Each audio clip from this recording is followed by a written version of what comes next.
toutes et merci d'être là pour cette troisième séance consacrée à la pensée de Louis Pinto dans le cadre de la saison 4 de l'Université populaire d'Issy-les-Moulineaux. Alors, la dernière fois, je vous avais parlé de la première partie du livre de Louis Pinto, le sociologue donc, qui s'appelle « La vocation et le métier de philosophe », un livre publié en 2007, autour de la question de ce que j'ai appelé l'inconscient scolaire de la philosophie. J'avais insisté sur le fait que les représentations que nous nous faisons, et aussi que les professeurs de philosophie se font de la philosophie, que ces représentations donc étaient liées à l'histoire scolaire spécifique de cette discipline, qui se voulait affranchie des routines scolaires, justement, et revendiquait toujours une sorte de spécificité irréductible, voire même une sorte d'extraterritorialité par rapport aux autres disciplines ordinaires. Ce statut exceptionnel de la philosophie se vérifiait dans les analyses proposées par le sociologue sur la question de l'exercice de la dissertation. Exercice phare et jamais sérieusement remis en question de la discipline qui y voit l'occasion d'une pensée personnelle en acte. Ça, donc, c'était ce dont on avait parlé dans la séance précédente.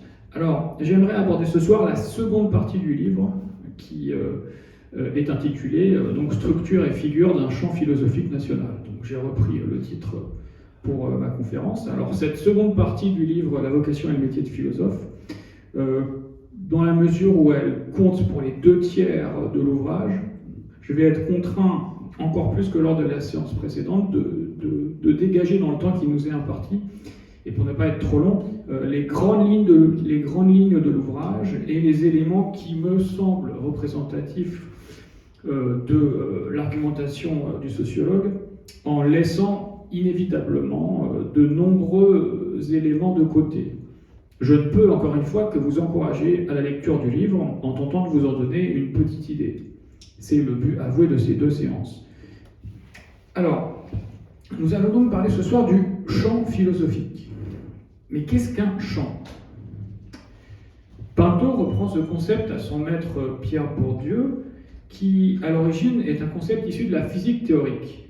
Le concept de champ sert à appréhender en sociologie les relations à l'intérieur d'espaces sociaux relativement autonomes et historiquement constitués, avec des rapports de force entre des dominants et des dominés, ainsi que des luttes de légitimité et de classement, des luttes de reconnaissance. Le champ, disait Bourdieu, est à la fois champ de force, c'est un espace, c'est l'espace des positions, donc on retrouve ici un petit peu la physique. On peut penser à un champ électrique ou à un champ magnétique, par exemple. Mais le champ est aussi un champ de lutte, c'est-à-dire l'espace des prises de position, où l'on retrouve de façon plus explicite la dimension humaine, c'est-à-dire historique et sociale. L'agent est donc poussé par le champ, mais il peut aussi agir sur le champ en même temps. Il fait le champ qui le fait en retour. C'est ce que montre Bourdieu de façon magistrale à propos de Flaubert et du champ littéraire dans son magnifique livre que je vous conseille de lire intitulé « Les règles de l'art » 1992, ou bien c'est ce qu'il montre aussi à propos du champ artistique dans ses cours du Collège de France sur Manet. Donc, je vous rappellerai ça en bibliographie tout à l'heure. De même qu'il y a un champ politique, un champ économique, ou un champ artistique, dont le champ littéraire est un sous-champ, parce qu'il y a des champs et des sous-champs, il y a des champs à l'intérieur des champs, il existe un champ donc philosophique comme sous-champ du champ intellectuel, même si, comme on va le voir, et comme on a déjà pu l'entrevoir la fois précédente, le champ philosophique a aussi des zones de communication avec le champ scolaire et le champ universitaire. L'une des thèses centrales de Bourdieu, qui est, si on veut, une thèse de nature ethnologique, c'est que les sociétés, qu'on dira pour aller vite primitives ou archaïques, reposent sur l'indistinction et la confusion des champs. Le religieux, l'artistique, le politique sont confondus. Au contraire, Plus les sociétés évoluent, plus les champs se multiplient et se spécifient, plus ils ont leurs règles du jeu propre et leur autonomie, donc plus ils ont leurs règles du jeu propre et leur autonomie par rapport aux contraintes externes. Les sociétés modernes se caractérisent par une plus grande séparation des champs et une plus forte autonomie de chacun d'eux. Les agents situés à l'intérieur d'un champ ont des intérêts sociaux à l'intérieur de ce champ. Il s'agit pour eux d'accumuler du capital.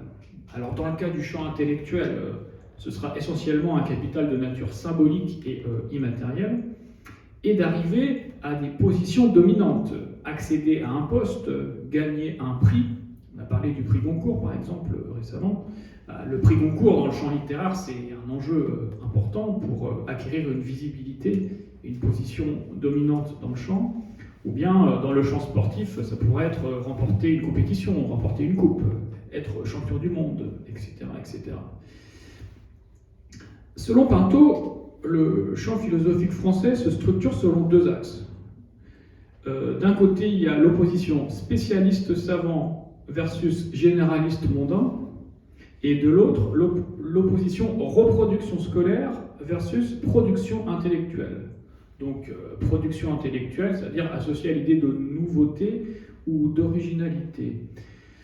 Dans le pôle de la reproduction, on opposera, alors selon le degré d'ésotérisme érudit, de spécialisation, les savants, donc les universitaires, les spécialistes, en particulier les historiens de la philosophie, gardiens de la tradition, et les savants et les professeurs. Les professeurs, c'est les professeurs généralistes de terminale ou de classe préparatoire, puisque, comme on a pu le voir lors de la dernière séance, bien que situés dans le pôle de l'enseignement supérieur, les professeurs de classe prépa ont une proximité très forte avec les profs de terminale et jouent un rôle de modèle d'accomplissement.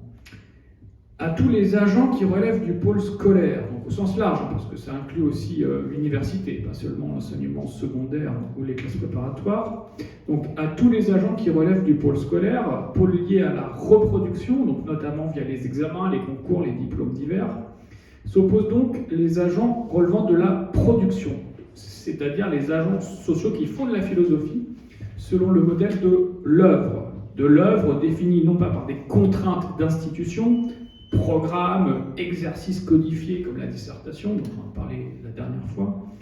Donc une manière de faire de la philosophie qui est définie donc, non pas par des contraintes d'institution, mais par les exigences qu'on peut dire internes du champ philosophique, c'est-à-dire les problèmes qui se posent et les thèmes qui s'imposent. Dans ce second pôle, il existe un clivage équivalent à celui que j'ai mentionné avant, entre savants et professeurs, et qui reflète, selon le sociologue, l'opposition entre art et science. On a ainsi d'un côté les producteurs généralistes, qui visent à atteindre la profondeur et l'originalité à l'aide de la culture littéraire, humaniste et philosophique traditionnelle, et des seules ressources de la pensée pure, donc un peu sur le mode de l'essayisme dissertatif, serait-on tenté de dire. Et de l'autre, les producteurs qui vont associer leurs compétences philosophiques à la maîtrise de savoir liés à la culture scientifique et qui revendiquent plus la spécialisation, l'argumentation, l'échange critique, par exemple sur le modèle de la philosophie analytique du monde anglophone. Cette opposition, donc art et science, recouvre en partie l'opposition, et ça j'en reparlerai tout à l'heure, l'opposition à l'intérieur du champ philosophique entre un pôle qu'on dira métaphysicien et un pôle rationaliste. Et maintenant, après ces quelques généralités, donc c'est de la structure du champ philosophique et de son évolution historique dont je voudrais rendre compte maintenant, donc à partir du livre de Pinto. Alors, la philosophie étant en France, on l'a vu la fois dernière, très liée à l'institution scolaire depuis 2 siècles, et particulièrement depuis la Troisième République, on ne peut pas prétendre penser sérieusement le champ philosophique sans regarder du côté des mutations qu'on appelle en sociologie morphologiques, c'est-à-dire les mutations qui concernent le nombre, l'évolution quantitative d'une population donnée. Donc, on ne peut pas prétendre penser le champ philosophique sans regarder les mutations, du côté des mutations morphologiques et des effets sociaux qu'elles produisent. Alors, c'est ce qui fait écrire à Louis Pinto: les transformations du système scolaire retentissent sur les conditions de production des titres scolaires, sur les aspirations culturelles et sur les modèles intellectuels, ce qui tend à favoriser une différenciation des positions philosophiques. Entre les années 1960 et les années 2000, on assiste, en lien avec donc, la généralisation de l'accès à l'éducation et aussi l'augmentation de la population, à une augmentation du nombre de professeurs de philosophie dans l'enseignement secondaire. Donc il y a 905 professeurs de philosophie en France en 1960. En l'an 2000, il y en a 4148 et actuellement il y en a environ 5000. On voit aussi l'augmentation du nombre de professeurs à l'université, dans le supérieur. Donc le supérieur, ici, c'est uniquement l'université hors classe préparatoire. Les professeurs de classe préparatoire sont inclus dans la population des professeurs de lycée. Donc 124 professeurs dans l'enseignement supérieur en philosophie en 1963 et 335 en l'an 2000. Alors, je n'ai pas le chiffre actuel, ou si j'ai noté, c'est environ 400 aujourd'hui.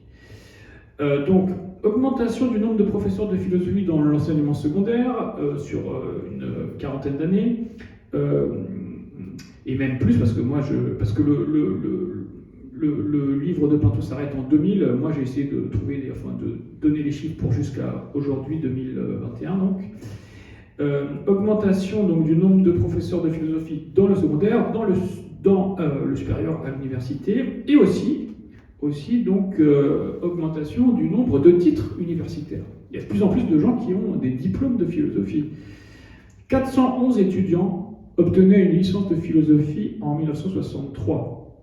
Et en 1999, il y en a quasiment 4 fois plus. 1642. Je n'ai pas les chiffres actuels. 96 étudiants seulement obtenaient une maîtrise, donc l'équivalent d'un Master 1 aujourd'hui, de philosophie en 1960, sur toute la France. En 1999, donc 40 ans après, ils sont 1044. Donc vous voyez que là, ça a été augmenté par plus de 10, par 11. Le nombre de reçus à l'agrégation, lui, est resté relativement stable sur 40 ans. Il y a toujours eu entre 50 et 80 candidats reçus par an. Et cette rareté garantit le prestige du titre. Donc je parle de l'agrégation externe, parce que aussi le concours de l'agrégation interne depuis les années 1980. Le goulot d'étranglement des concours, justement, et en particulier de l'agrégation, fait que les étudiants qui s'orientent dans des études de philosophie ne le font plus tous avec le professorat en ligne de mire. Bien que d'origine sociale relativement élevée, sociologiquement, les étudiants de philosophie ont une origine sociale plus élevée que les étudiants en géographie, par exemple. Donc, bien que d'origine sociale relativement élevée, les étudiants en philosophie peuvent en effet choisir cette discipline pour d'autres motivations que le professorat. Pinto écrit: la voie du professorat comme modèle exclusif, qui avait prévalu jusqu'aux années 1960, supposait que la population des détenteurs de titres des différents niveaux constitue des effectifs à peu près équivalents. L'accès à un grade garantissant tant objectivement que subjectivement l'accès au grade suivant. Le professorat apparaissait ainsi comme l'avenir probable du jeune détenteur d'une licence ou d'une maîtrise. C'est-à-dire, je m'arrête juste 2 secondes pour commenter. En 1960, un étudiant qui a une licence ou une maîtrise de philosophie peut espérer, 10 ans après ou 15 ans après, être à la place de son professeur. 40 ans après, c'est beaucoup plus compliqué. Je reprends la lecture de la citation, mais lorsque, à partir des années 1970, les courbes de ces différents titres divergent d'une façon très apparente, la référence à l'enseignement cesse d'être exclusive et d'autres modèles apparaissent. La philosophie tend à devenir l'une des disciplines qu'il est possible de combiner avec un autre cursus en vue d'accéder à des carrières qui n'appartiennent pas à l'univers de l'enseignement. Un certain nombre d'étudiants désireux de se cultiver s'y portent, comme d'autres en histoire, en sociologie ou en psychologie, afin de préparer un concours de la fonction publique ou simplement afin d'obtenir un bagage monnayable pour certains emplois. Parallèlement, premier facteur, donc, à la massification de la philosophie dans l'institution scolaire et universitaire, un autre facteur qui a contribué aussi à modeler l'image sociale de la philosophie et du philosophe depuis les années 1960, nous dit Louis Pinto, c'est la pression exercée par les médias sur le champ philosophique. Parce que, bien sûr, chaque champ se constitue avec des règles relativement autonomes, mais des champs peuvent exercer des pressions sur des autres champs. Hein. Par exemple, le rapport entre le champ médiatique et le champ politique, c'est clair qu'il y a des pressions, des interconnexions très nombreuses de part et d'autre, aussi avec le champ économique, etc. etc. Alors, donc, la pression exercée par les médias sur le champ philosophique. L'une des innovations de ces dernières décennies, et Pinto qui a écrit son premier livre, je le rappelle lors de ma première séance sur le Nouvel Observateur, le sait mieux que quiconque, l'une des innovations donc, de ces dernières décennies, c'est l'invention du journalisme philosophique. Journalisme philosophique entendu dans un double sens, c'est-à-dire à la fois discours à prétention informative et vulgarisatrice sur la philosophie, où la philosophie est l'objet, et genre intellectuel spécifique, c'est-à-dire qui définit un style, une manière de parler de l'actualité. J'avais parlé lors de la première séance du texte de Pinto intitulé « L'ère du temps philosophique », un texte qu'on trouve dans le recueil Le collectif et l'individuel, 2009, et qui est consacré à l'analyse d'un hors-série du Nouvel Obs sur la philosophie. Et d'ailleurs, j'en profite pour faire un erratum parce que lors de la séance de septembre, donc j'avais avancé que ce texte qui s'appelle L'ère du temps philosophique était inédit, mais en fait qu'il était inédit avant d'être repris dans ce recueil Le collectif et l'individuel, mais en fait j'ai découvert qu'il avait été publié dans un collectif sur l'intégrité individuelle aux presses universitaires de l'université de Heidelberg en 2005, parce que Pinto le cite lui-même à la note 1 de la page 129. Voilà, ça c'est un petit erratum. Donc, je reprends sur les médias et la philosophie. Alors, de fait, il y a, nous dit le sociologue, une présence relativement importante de la philosophie dans le champ médiatique et dans le champ journalistique, présence qui se fait de plus en plus pressante depuis une trentaine d'années, et la fameuse mode du retour à la philosophie ou du retour de la philosophie, dont on parle en gros depuis les années, on va dire, 1990. 1980-1990. Et l'un des avatars les plus récents de ce phénomène, c'est la création de Philosophie Magazine, un mensuel généraliste entièrement consacré à la philosophie et qui apparaît en 2006, un an avant la publication du livre La vocation et le métier de philosophe. Alors Pinto écrit à ce sujet: la philosophie est présente dans les quotidiens, dans la presse magazine, dans les émissions de radio ou de télévision. Périodiquement sont publiés des dossiers sur le retour de la philosophie, qui font valoir de façon circulaire les mérites de cette culture et l'engouement du public. Bien qu'il soit enclin à manifester, touchant à un domaine réputé aussi ésotérique que celui de la philosophie, une forme de compétence se prétendant purement descriptive, les journalistes ne se contentent pas de rendre compte de ce qui existe devant eux et sans eux. L'acte de classer, par le simple fait de décerner l'attribut de philosophique à un auteur ou à un texte, dans une présentation apparemment anodine, constitue déjà une intervention dans le champ philosophique qui traduit une nouvelle définition du philosophe. Un philosophe pouvant faire valoir, pouvant faire valoir une œuvre, vient désormais s'ajouter une nouvelle figure, celle d'un philosophe dont la notoriété a besoin non pas d'une œuvre, mais d'une série de coups d'éclat salués par les médias.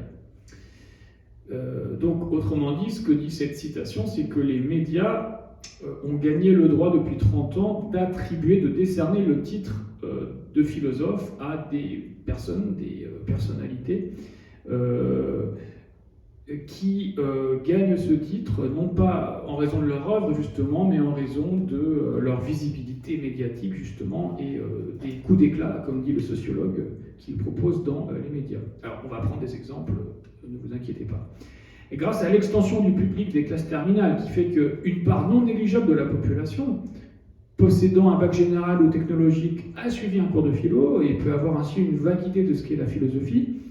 Donc, eh bien, des philosophes se sont éloignés du modèle professoral traditionnel pour toucher ce grand public, plus ou moins cultivé, en préférant la consécration médiatique à la consécration et à la reconnaissance par les pairs. L'appellation de philosophe elle-même devient ainsi de plus en plus, à partir des années 1980, dit le sociologue, une appellation non contrôlée.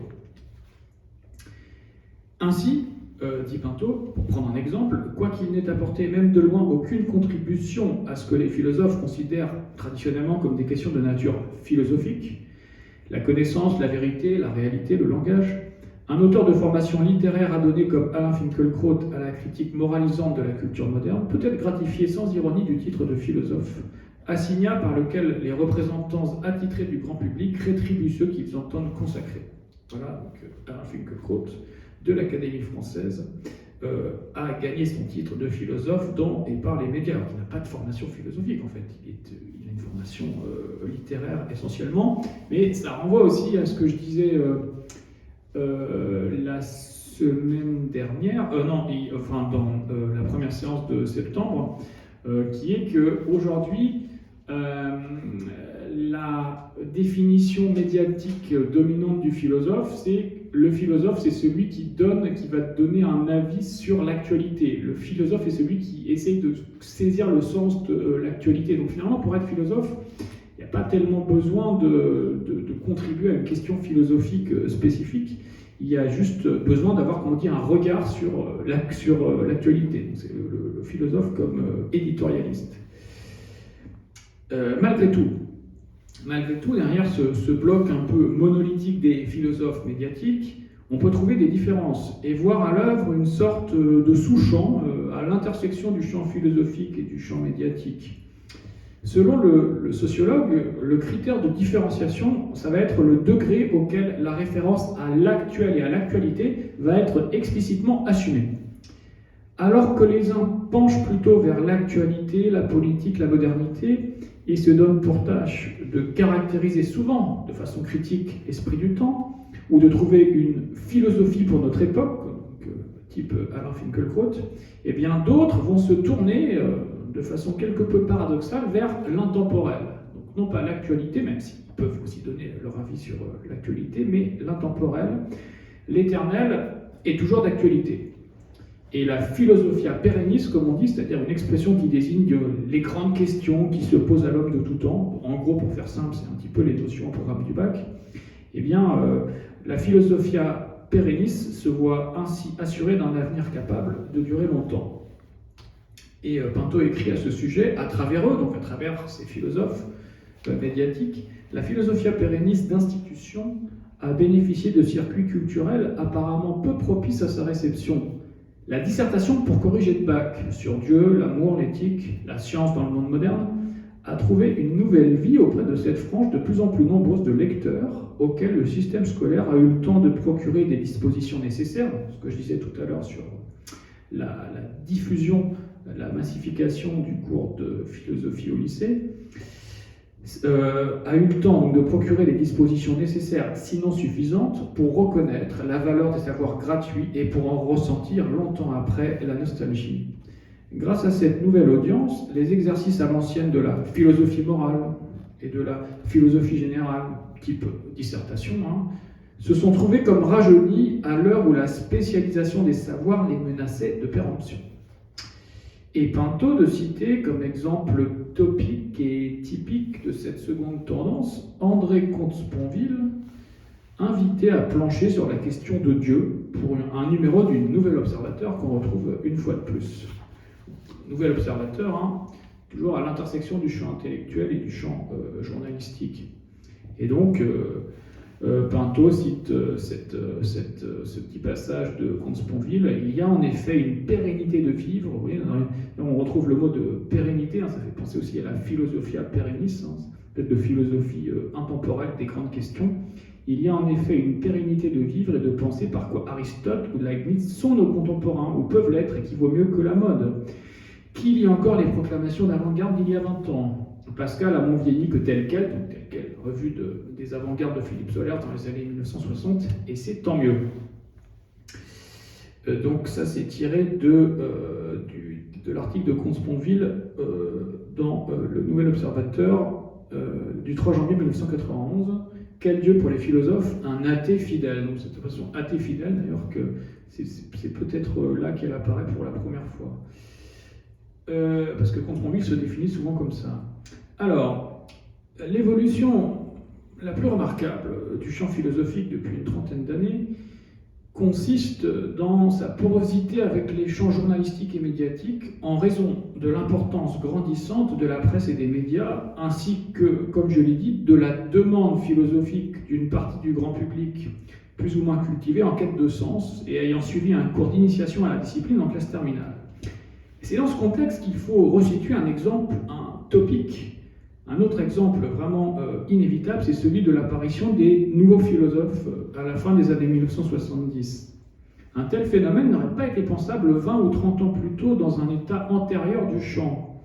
En effet, l'encouragement des médias, Le Monde et surtout, une fois de plus, le Nouvel Observateur, lié aussi à une modification des structures du champ de l'édition, où on cherche des coûts, c'est l'éditrice Françoise Verny qui est à l'origine du phénomène des nouveaux philosophes chez Grasset.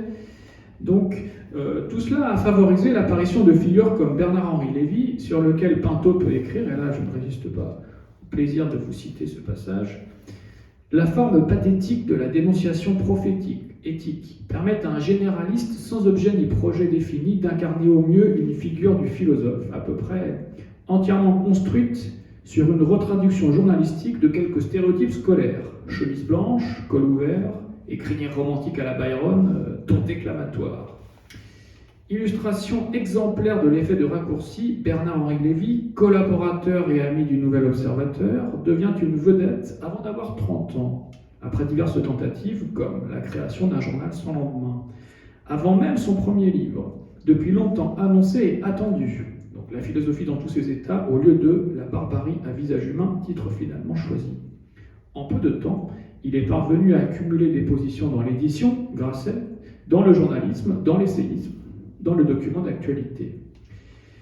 La célèbre émission d'Apostrophe, le 27 mai 1977, constitue en ce sens un tournant dans la perception de l'image du philosophe en France et dans la construction journalistique de son image. Un philosophe va être perçu essentiellement comme quelqu'un qui intervient sur l'actualité, sur le mode de la rébellion héroïque et déclamatoire, plus que quelqu'un qui travaille sur des questions précises, éventuellement techniques, qu'il essaye de résoudre. Cette célébration médiatique des philosophes n'est pas sans poser des problèmes, et même, comme le dit le sociologue, des dilemmes. Le pôle mondain du champ ne peut couper totalement, en effet, les liens d'allégeance qui l'attachent et qui le rattachent au pôle savant, au pôle universitaire, qui est un détenteur incontournable, quoique lointain, de la légitimité philosophique.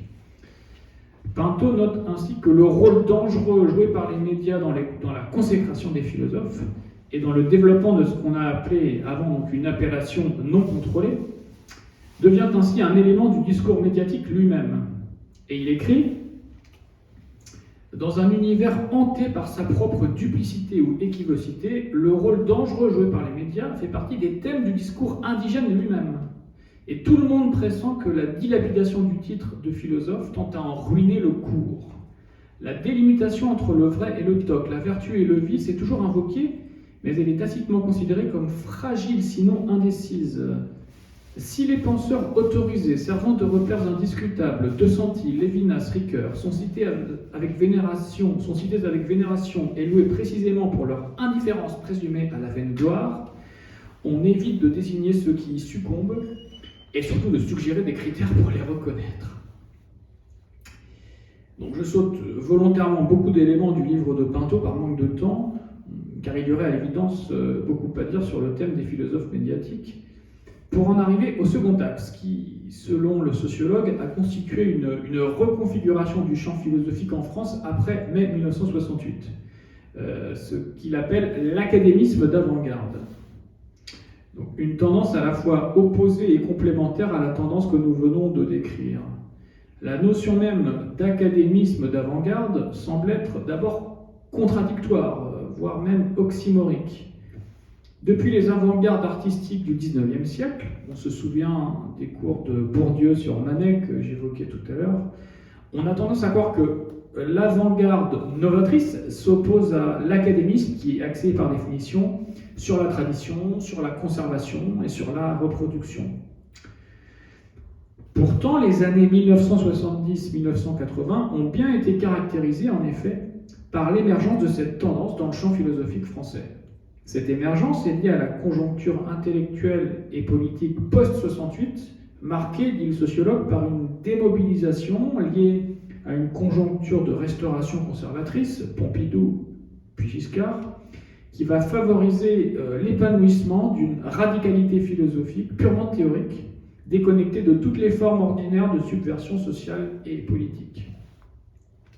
Et il faut rappeler que Pinto analyse cette séquence des années 1970, donc cette séquence philosophique en France post-68, dans le chapitre 5 de son livre La théorie souveraine, dont j'avais parlé lors de la première séance.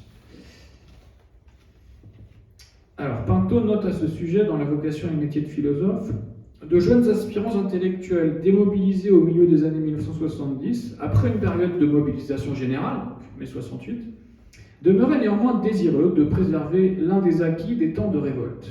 La mise en cause des fondements académiques de l'ordre culturel, avec ses classements rigides, son style autoritaire et répressif. Dans les zones floues du champ de production culturelle, cette population trouvait un terrain propice à la mise en forme d'un point de vue sur le monde social, essentiellement fondé sur une opposition entre deux humanités, celle de la routine conformiste et celle de l'innovation sans rivage. Il n'y a pas d'académisme sans institution. Et de fait, cet académisme d'avant-garde, il va s'incarner dans des institutions.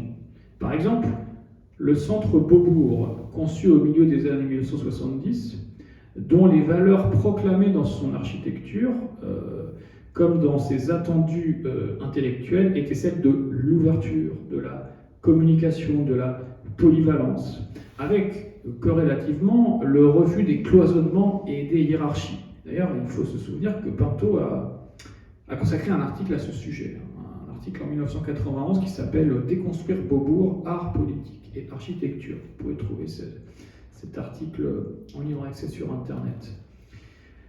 Les équivalents strictement philosophiques de Beaubourg sont d'une part le centre universitaire expérimental de Vincennes, entre 1969 et 1980, donc 1969 on est juste après 1968, auquel a succédé le fameux Collège international de philosophie depuis 1983, dont je voudrais dire quelques mots et dont j'ai déjà parlé il y a 2 ans à l'occasion de la 2e séance de la saison 2 sur Jacques Bouvresse, séance intitulée « L'avenir d'une désillusion » que vous pouvez retrouver en ligne sur ma chaîne YouTube. J'aurai l'occasion, lors de la prochaine séance dans 3 semaines, séance consacrée au livre « Le café du commerce des penseurs », de parler, dans le cadre des analyses que propose Pinto sur l'espace des revues intellectuelles, des propriétés du discours philosophico-politique de gauche radicale. On retrouve en tout cas ces éléments dans les séminaires du Collège international de philosophie qui se caractérisent, parce que dans un champ on existe toujours par différence et différenciation, qui se caractérise par un double refus.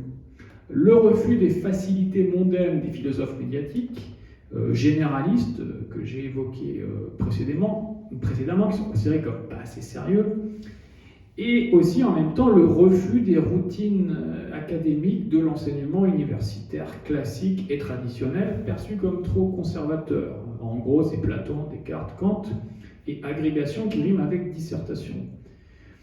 Donc Pinto écrit au sujet de cet académisme d'avant-garde: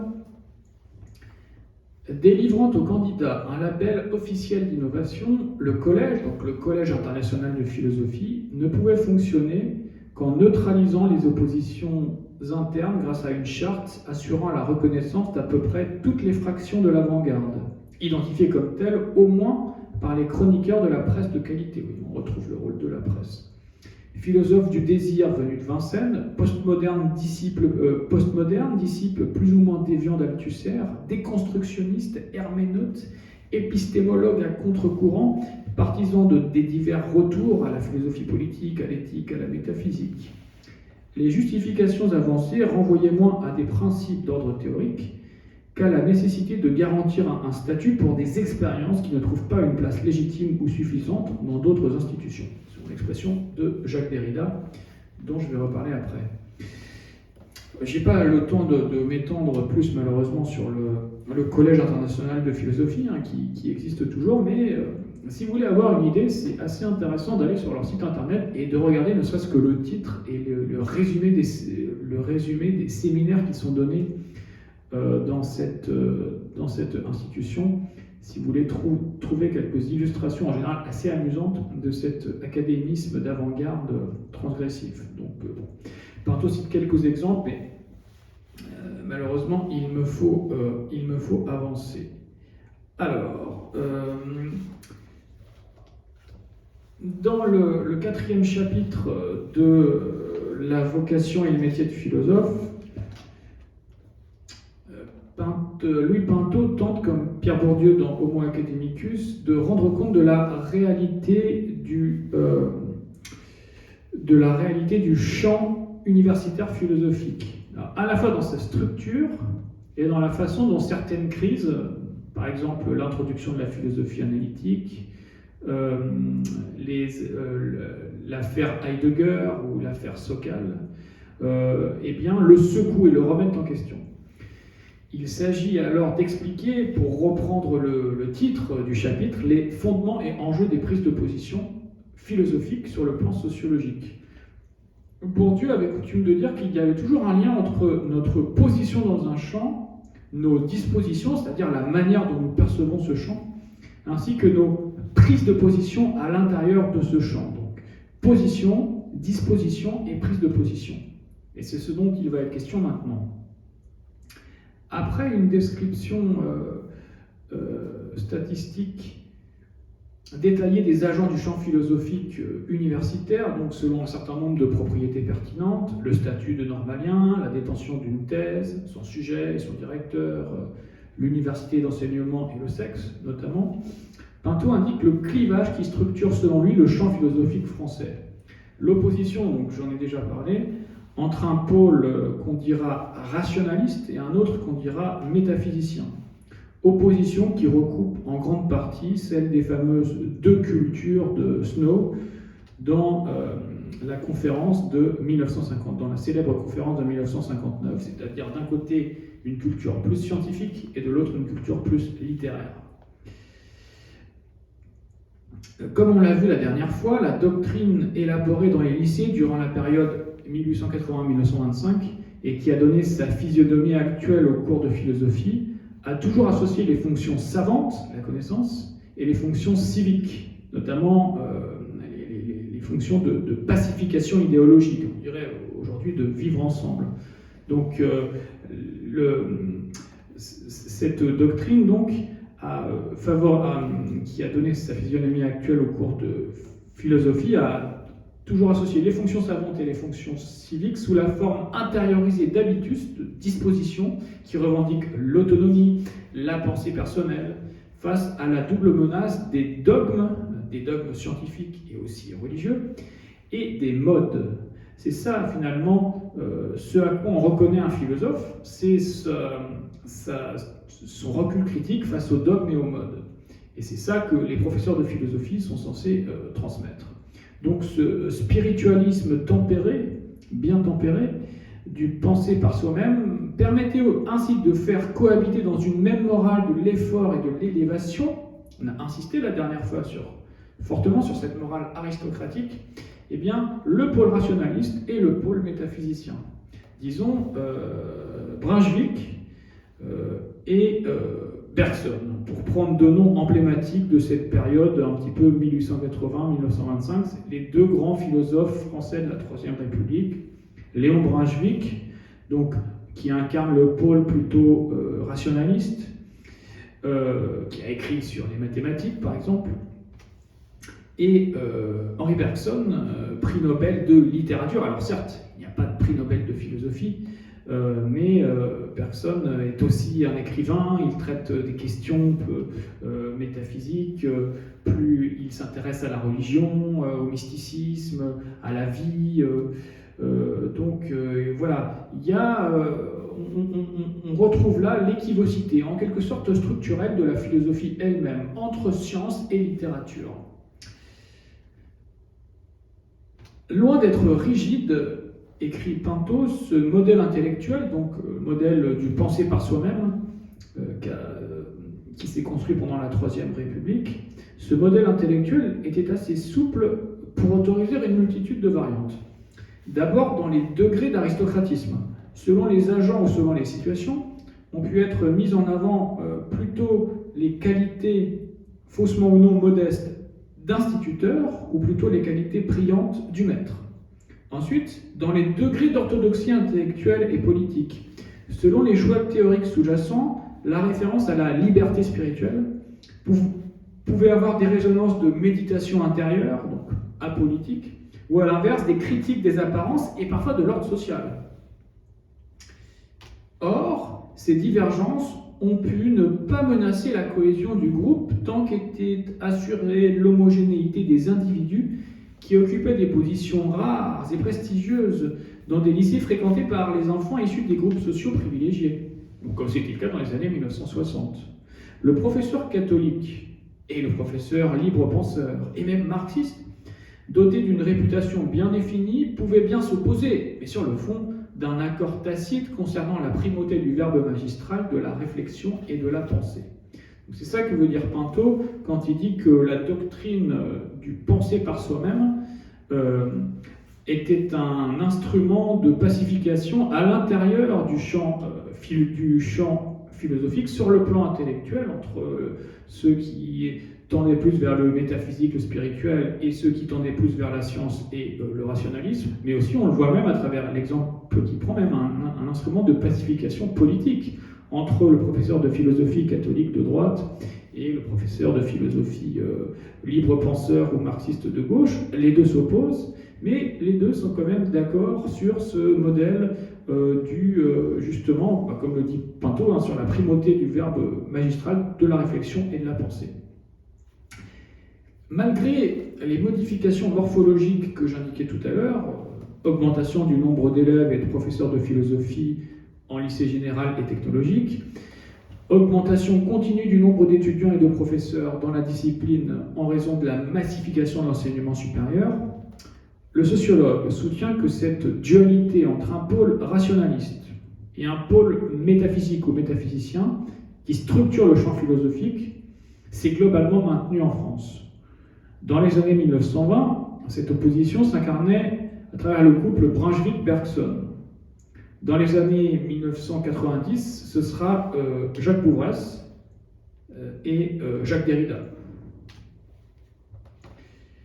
La nouveauté a été, à partir des années 1960, via des gens comme Jules Vuillemin, qui a été, je le rappelais ici même il y a 2 ans, au début de mon cycle de conférences, le maître de Jacques Bouvresse. La nouveauté, ça a été notamment l'importation en France de la philosophie dite analytique, axée sur la philosophie du langage et l'argumentation rigoureuse concernant des questions précises, plutôt que sur des grandes questions panoramiques, la métaphysique, l'Occident, la déconstruction. Cette tradition analytique, elle s'est greffée sur un pôle rationaliste qui existait déjà et qui était inspiré avant tout jusque-là par la logique. On pense à des philosophes comme Jean Cavaillès, et aussi la philosophie des sciences, Bachelard et Georges Canguilhem. Et donc la philosophie analytique s'est greffée sur ce pôle philosophique rationaliste, et 50 ans après, on peut reconnaître que la greffe a pris. la philosophie analytique, grâce notamment à des gens comme Bouvresse, est aujourd'hui largement implantée en France. Et il existe même une société française de philosophie analytique. Alors, l'une des hypothèses de Pinto est que si les deux pôles, pôle rationaliste et pôle métaphysique, peuvent parfois s'unir quand les intérêts de la discipline sont en jeu, par exemple, Jacques Bouvresse et Jacques Derrida ont co-présidé une commission sur la réforme des programmes de philosophie au lycée en 1989. Les situations de mise en crise du champ lors d'affaires qui le secouent peuvent jouer le rôle de puissants révélateurs sociologiques des clivages, et donc de mieux comprendre les prises de position des agents en fonction, comme je le disais il y a quelques instants, de leur position dans le champ. Proximité avec le pôle rationaliste ou bien proximité avec le pôle métaphysicien, et également de leur disposition intellectuelle, ce que Pinto appelle à la suite de Bourdieu un habitus, une disposition liée à la socialisation et à l'éducation. Elle-même, donc position et disposition, modelées par leur trajectoire biographique dans le champ lui-même. Alors Pinto prend plusieurs exemples. Alors il prend l'exemple de la définition légitime de la manière d'enseigner, mais avant il prend comme exemple l'affaire Heidegger et l'affaire Sokal. Alors comme j'ai déjà consacré il y a 2 ans une séance entière à l'affaire Sokal, à partir du livre de Jacques Bouvresse, justement, Prodige et vertige de l'analogie, séance que vous pouvez aussi retrouver facilement sur ma chaîne YouTube. Le titre c'est Jacques Bouvresse contre les imposteurs. L'affaire Sokal, Jacques Bouvresse contre les imposteurs. Je voudrais plutôt me concentrer ce soir sur Heidegger, qui me permettra aussi une transition avec l'an prochain, où je vous parlerai, donc, sauf changement de programme, mais a priori ma décision est prise, je vous parlerai l'an prochain du travail d'Emmanuel Faye sur la question de la philosophie et du nazisme chez Heidegger et Hannah Arendt. Alors, la séquence analysée par Pinto correspond à ce qu'on pourrait appeler la troisième affaire Heidegger. Heidegger, ça n'arrête pas d'avoir des affaires. Alors bon, si on veut résumer un petit peu, donc la séquence que va analyser Pinto, c'est celle qui correspond à la publication du livre de Victor Farias, Heidegger et le nazisme, en 1987. La quatrième étant liée au livre d'Emmanuel Faye, Heidegger, l'introduction du nazisme dans la philosophie, 2005. Et la cinquième affaire Heidegger, plus récente, est liée à l'édition des fameux Cahiers noirs en 2018. Mais déjà en 1947, il y avait eu, au sortir de la guerre, un article d'Eric Weil, du philosophe Eric Weil dans les temps modernes, intitulé Le cas Heidegger, et en 1966, il y avait eu un entretien de Heidegger au Spiegel où il n'exprimait pas de regret sur son adhésion au nazisme. Donc, c'est une sorte d'éternel retour, on pourrait dire, cette affaire de Heidegger et le nazisme. Et d'un point de vue sociologique, c'est intéressant. Oui, donc voilà, donc là vous avez les 5 affaires Heidegger, 1947, 1966, 1987, 2005 et donc 2018. 2018, la plus récente, on a aussi beaucoup parlé dans la presse.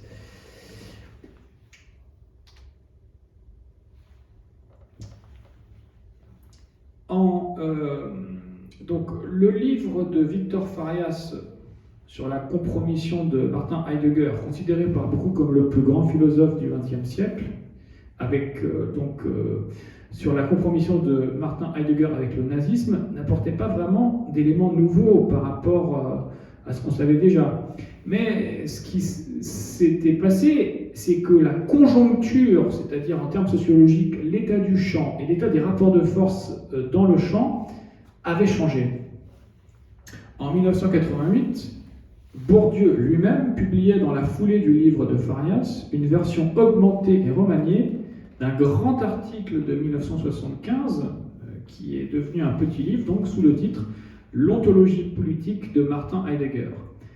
À un moment où un certain nombre d'intellectuels et au premier chef de philosophes entendaient proposer une réflexion sur la Shoah mettant en cause une tradition occidentale, Il était pour le moins difficile de soustraire Heidegger lui-même, dont la position était centrale et dominante, au questionnement. Le livre de Farias a eu le mérite, selon Bourdieu, d'obliger les heideggeriens à sortir de la réserve hautaine dans laquelle ils s'étaient repliés. Ça, c'est une citation de Bourdieu dans un entretien pour Libération, en 1988. L'avant-garde intellectuelle, dont Heidegger avait été pendant plusieurs décennies une référence majeure, se trouvait sommée de répondre sur 2 points, qui autrefois avaient plus ou moins semblé échapper à toute mise en question. La tolérance d'intellectuels progressistes envers la défaillance d'un philosophe au temps du nazisme, premièrement donc, et deuxièmement, le caractère incontournable d'un débat philosophique avec la pensée de Heidegger. Dans leur prise de position, les partisans de Heidegger demandaient que soient pris en considération 2 niveaux, celui des faits et celui des textes. Lors de cette affaire Heidegger, encore passer à ça.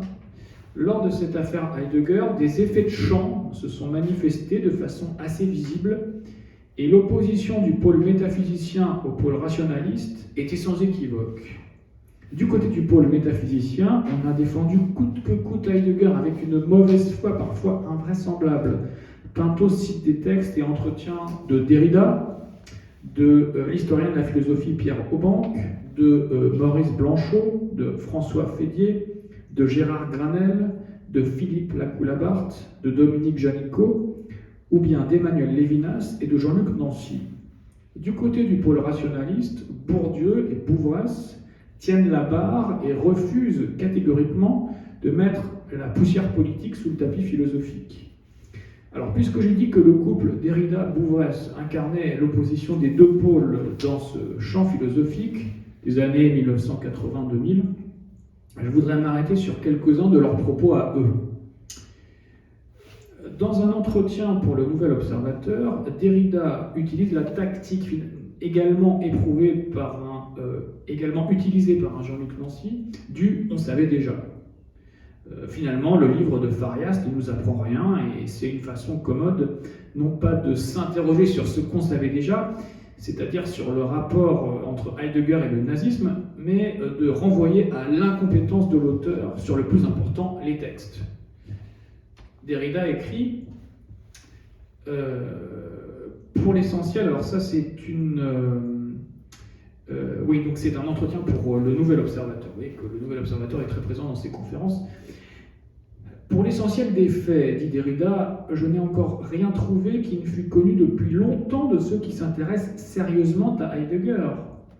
Au-delà de certains aspects documentaires et de questions factuelles qui appellent la prudence, on discutera surtout l'interprétation, disons, qui rapporte ces faits au texte, à la pensée de Heidegger. On se demande si l'enquêteur lit Heidegger depuis plus d'1 heure. On pourrait aussi demander à Derrida s'il a jamais lu une biographie de Heidegger, et en particulier sur la période 1933-1945, depuis plus d'1 heure. Mais passons.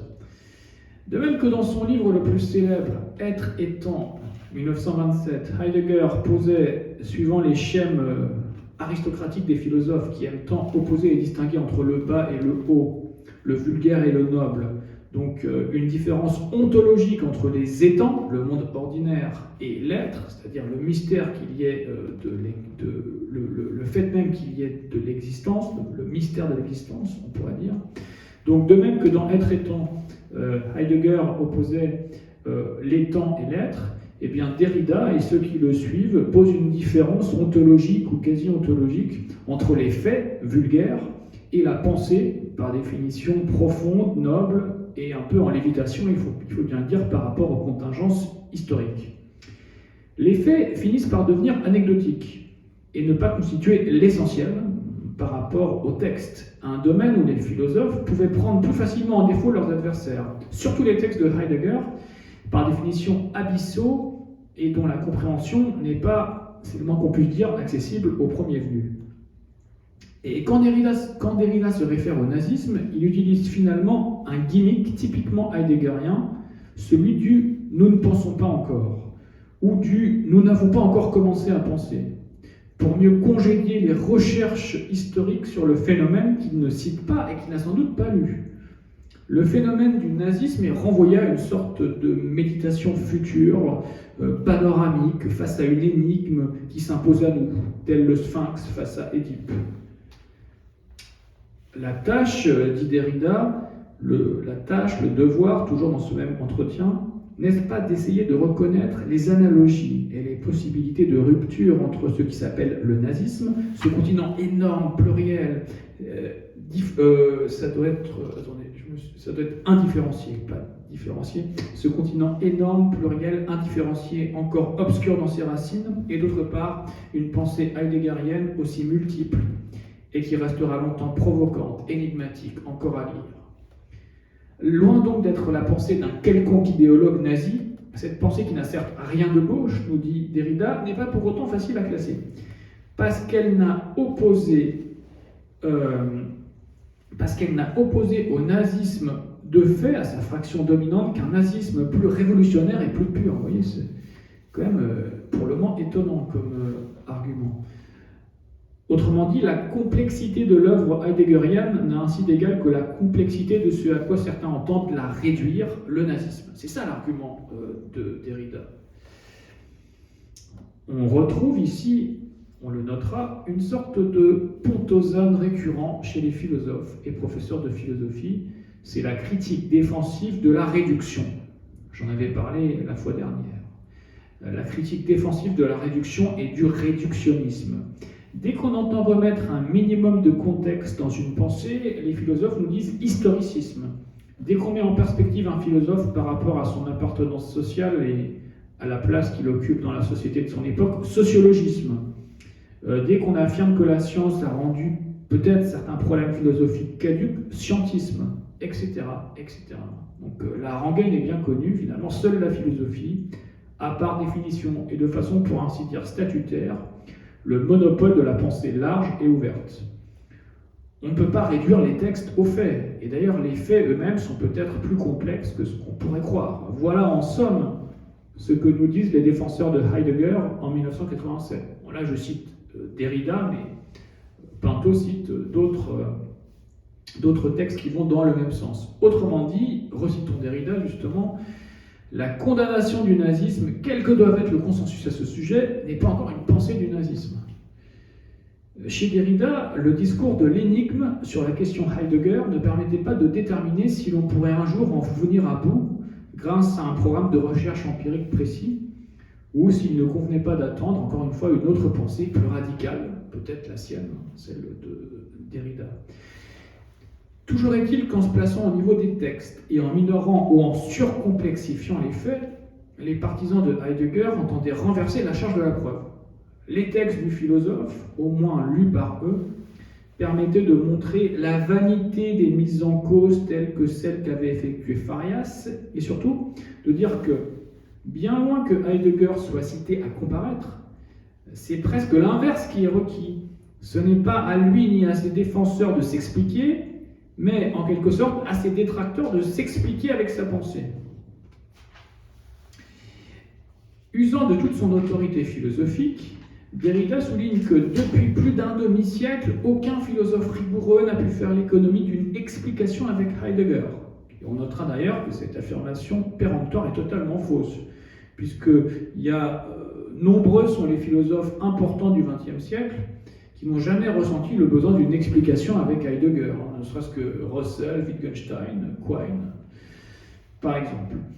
Bon, on ne sera pas étonné dans ces conditions du rejet par Derrida dans une lettre au journal Libération en 1988, donc là avant on était en 1987, lors de la publication de l'Ontologie politique de Martin Heidegger, des analyses proposées par Bourdieu qui pourtant entendaient dépasser l'opposition entre lecture externe et lecture interne, faits et textes, en faisant un lien méthodologique entre les deux. Puisque l'idée de Bourdieu dans son livre L'Ontologie politique de Martin Heidegger, c'est de dire que le langage philosophique est pour Heidegger un langage politique, mais soumis aux censures spécifiques du champ philosophique. Mais bon, Derrida n'en a cure. Et il dit Donc là, c'est dans une lettre ouverte pour le journal Libération en 1988 à propos du livre de Bourdieu, L'Ontologie politique de Martin Heidegger.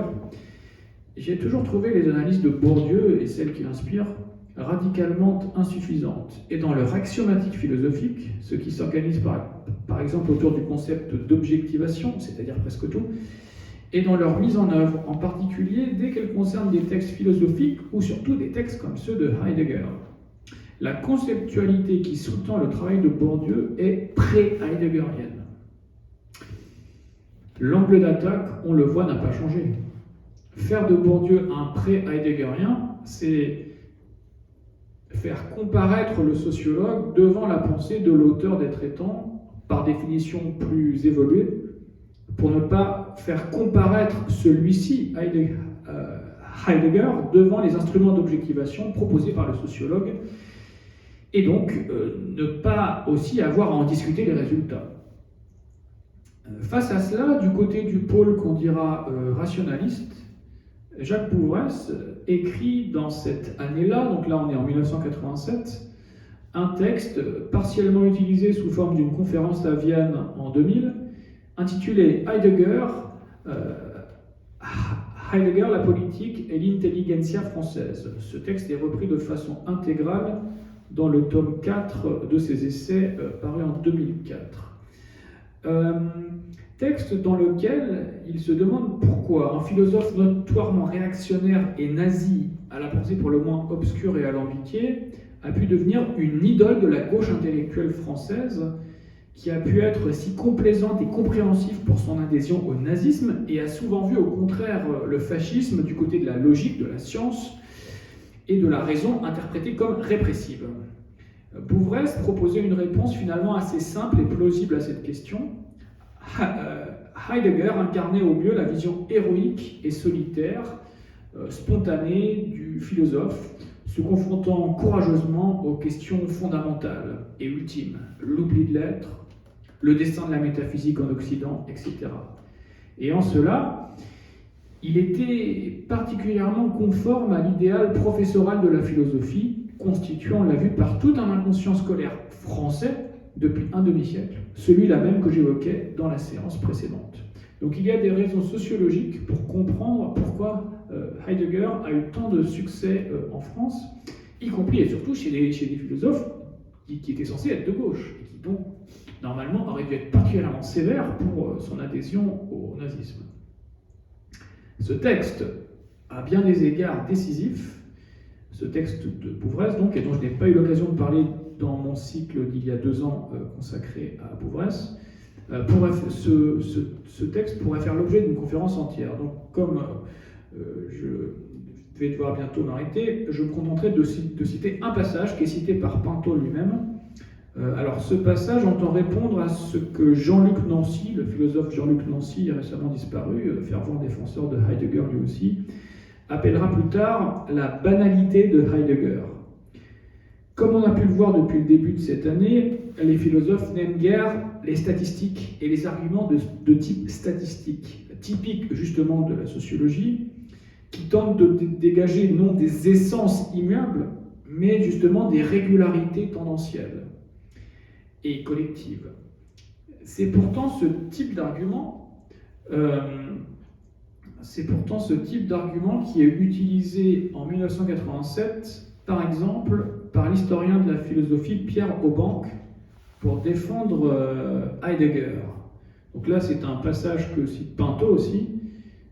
Pierre Aubank nous dit qu'au fond, mais n'y avait-il pas des millions d'autres cas? Bon, Heidegger n'était pas le seul, y compris parmi les professeurs et les universitaires. Mais alors, précisément, dit Jacques Bouvresse, cette faiblesse partagée, c'est indéniable, bien sûr qu'il n'était pas le seul. Cette faiblesse partagée, elle jette une ombre et un doute, une suspicion sur la prétendue exceptionnalité d'un penseur qui prétend se distinguer de ce qu'il appelle le on, c'est-à-dire précisément la foule, la masse, l'humanité ordinaire qui constitue l'objet même de la statistique. Il y a des textes très célèbres dans Être et Temps sur le on. Le on, justement, c'est cette collectivité anonyme et inauthentique qui ne pense pas, et seul le penseur, justement, aurait ce courage de penser, d'affronter les questions par lesquelles il se distinguerait du commun, du on. Je ne cherche pas, dit Bouvresse, ici bien entendu à l'accabler, donc Heidegger spécialement, mais seulement à souligner à quel point il pourrait s'être conduit justement comme tout le monde, ce qui, il est vrai, est particulièrement gênant pour un philosophe qui s'est exprimé comme il l'a fait sur la moyenne et le comportement moyen, en particulier comme tous ceux auxquels la question juive a pu permettre d'assouvir des rancœurs, de régler des problèmes de rivalité personnelle ou institutionnelle, et le cas échéant, d'éliminer une concurrence gênante. Cette troisième affaire Heidegger, de 1987-1988, a donc été l'occasion de faire apparaître, nous dit Pinto, un certain état du champ philosophique en France, à travers le clivage entre donc un pôle métaphysicien attaché à la défense de la pensée profonde et voué à une surestimation têtue de la grandeur présumée de Heidegger, d'une part, et d'autre part un pôle rationaliste nettement plus sceptique par rapport à cette grandeur et qui, peut-être, parce qu'il se fait une représentation différente de ce qu'est et de ce que doit être un philosophe, et a fortiori un grand philosophe, a plus tendance à ne pas esquiver les questions factuelles et historiques de l'engagement du grand philosophe prétendu en faveur du nazisme. Le sociologue peut ainsi résumer l'enjeu de cette mise en crise du champ à travers cette polémique. En 2005, la publication du livre d'Emmanuel Faye sur Heidegger et le nazisme a en partie ranimé les oppositions antérieures. Mais entre-temps, un certain nombre de protagonistes avaient disparu. Par exemple, Jacques Derrida meurt en 2004. La durée et l'intensité impressionnante des confrontations sur la question révèlent les constances du champ. La surestimation persistante de la grandeur de Heidegger est au fond l'une des conséquences de la vision que la majeure partie des philosophes en France ont de leur propre discipline, conçue comme fondamentale et fondatrice. Chez ce penseur extraordinaire, de grands prophètes inspirés et de modestes professeurs auront trouvé une version exemplaire d'aristocratisme prometteur de salut intellectuel. Derrière cette énergie du désespoir et ces contorsions sans fin que les partisans de Heidegger essaient de mettre en œuvre pour défendre leur grand homme, il y a donc un enjeu qui permet d'expliquer cette stratégie en apparence incompréhensible et indéfendable pour qui ne partagent pas leur position. Un aristocratisme prometteur de salut intellectuel, autrement dit, ni plus ni moins qu'une question de vie ou de mort sociale. Renoncer à l'image heideggerienne de la philosophie comme profonde, fondamentale et fondatrice, c'est pour beaucoup de philosophes un renoncement à tout leur être social. Voilà pourquoi ils ne peuvent faire autrement que de défendre Heidegger envers et contre tout, ou à plus forte raison, pour reprendre le titre d'un collectif paru après le livre d'Emmanuel Faye. Je dois malheureusement m'arrêter faute de temps, donc de façon un peu abrupte, sans avoir eu le temps de vous donner une idée de la dernière partie du livre, La vocation et le métier de philosophe, qui est une étude de cas. Alors je voudrais juste en dire un mot de cette troisième partie. Le sociologue analyse 12 leçons de maître qui ont paru dans le journal Le Monde en 1982, comme autant d'études de cas permettant de mettre au jour l'ensemble des variations à l'intérieur du champ. De l'orthodoxie académique pure et dure d'un Ferdinand Alquier, par exemple, historien de la philosophie, professeur à la Sorbonne, au style prophétique d'un Derrida qu'on retrouve en passant par les étapes ou les échelons intermédiaires, académisme tempéré, prophétisme tempéré, les inclassables, etc. Il s'agit d'une étude très pertinente, et je le dois dire une fois de plus, souvent très drôle, du discours philosophique d'un point de vue sociologique. Donc le point de départ, c'est que le journal Le Monde demande à 12 philosophes de faire une leçon, donc sans doute pendant l'été, je crois que c'est une série d'été, sur bien le sujet de leur choix. Nous nous livrerons donc à un exercice à peu près similaire dans 3 semaines, lorsque je vous parlerai d'un autre livre de Pinto, intitulé « Le café du commerce des penseurs », un livre consacré à ce qu'il appelle la doxa intellectuelle, et dans lequel, justement, les différentes modalités du discours intellectuel, et donc notamment philosophique, sont analysées à travers notamment l'espace spécifique des revues intellectuelles, des plus conservatrices aux plus radicales et révolutionnaires. Voilà, je vous remercie de votre attention. Bibliographie, pour ceux et celles qui veulent poursuivre après cette conférence, quelques indications. Alors je rappelle que le livre de Louis Pinto, donc, La vocation et le métier de philosophe, c'est au Seuil, aux éditions collection Libère. J'ai parlé aussi du livre de Pierre Bourdieu, Homo Academicus. C'est donc une étude sociologique de l'université, paru en 1984, chez Minuit, collection Le Sens commun, dirigée par Bourdieu. Dans la même collection et chez le même éditeur, donc le livre de Pierre Bourdieu, L'ontologie politique de Martin Heidegger. De Bourdieu également, je vous parle beaucoup de Bourdieu ce soir, puisque j'ai parlé notamment de la notion de champ. Alors, si vous voulez comprendre comment le champ littéraire est apparu au XIXe siècle, et la thèse de Bourdieu, c'est que le champ littéraire n'existe pas de façon vraiment autonome avant le XIXe siècle, eh bien, il faut lire le livre Les règles de l'art, donc disponible en édition de poche chez Point Seuil Essai. C'est un livre de 1992. De Bourdieu, si vous voulez comprendre ce que c'est qu'un champ, et en particulier comment fonctionne le champ artistique, eh bien, vous pouvez lire Manet, une révolution symbolique. Et ça, c'est ses cours au Collège de France, et c'est vraiment très intéressant, et j'insiste, très lisible. Depuis une dizaine d'années, on édite les cours de Bourdieu au Collège de France, et le cours sur Manet a été l'un des premiers à être édité il y a une dizaine d'années. Et donc, il est maintenant disponible en poche, chez Point Seuil.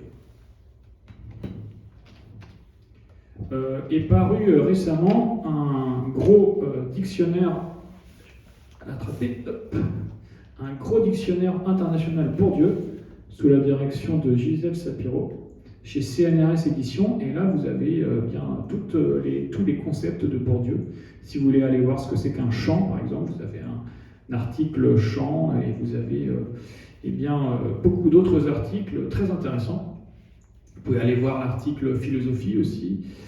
Donc voilà, un gros travail collectif pour un dictionnaire de référence dans lequel on peut aller puiser. Alors maintenant, je sors un petit peu de Bourdieu. J'ai parlé de la conférence de Charles Percy Snow qui s'appelle « Les deux cultures », sur le divorce entre la culture littéraire et la culture scientifique. Donc c'est une conférence très célèbre qui n'était plus disponible depuis des années.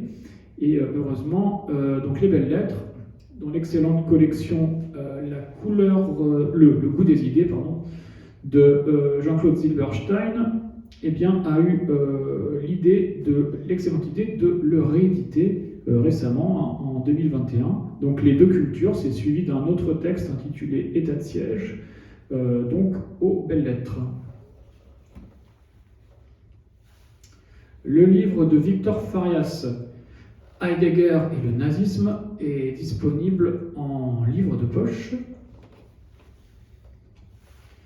Et enfin, j'ai parlé du texte de Jacques Bouvresse que je vous incite à lire, texte très intéressant et encore d'actualité, qui s'appelle Heidegger, la politique et l'intelligentsia française, où il essaie de comprendre pourquoi justement il y a eu une telle fascination chez les intellectuels de gauche pour Heidegger. Donc, c'est un texte de 1987 qui était inédit dans son intégralité, puisque Bouvresse l'a utilisé partiellement comme une conférence en 2000, mais il dit bien que le texte dans son intégralité est inédit, donc c'est repris dans le tome 4 de ses essais, publié chez Agone, collection Banc d'essais en 2004. Donc ça me fait encore une occasion de rendre un hommage à Jacques Bouvresse qui nous a quittés au mois de mai dernier. Donc je vous remercie de votre fidélité, que vous soyez là en présentiel ou que vous me regardiez sur YouTube. Donc je vous rappelle la page Facebook de l'UPIM, l'Université populaire d'Issy-les-Moulineaux, pour eh bien, avoir des informations sur l'actualité de l'UPIM. Je vous rappelle également ma chaîne YouTube à mon nom, Henri de Montvallier, chaîne sur laquelle eh bien, vous pouvez voir notamment les vidéos des conférences précédentes et d'autres vidéos ou podcasts en lien avec mon actualité éditoriale. Et je vous donne donc rendez-vous le 14 décembre prochain. Munissez-vous de votre passe sanitaire car nous allons pénétrer dans le café du commerce des penseurs. Voilà. Je vous remercie et je vous souhaite une très bonne soirée. Merci.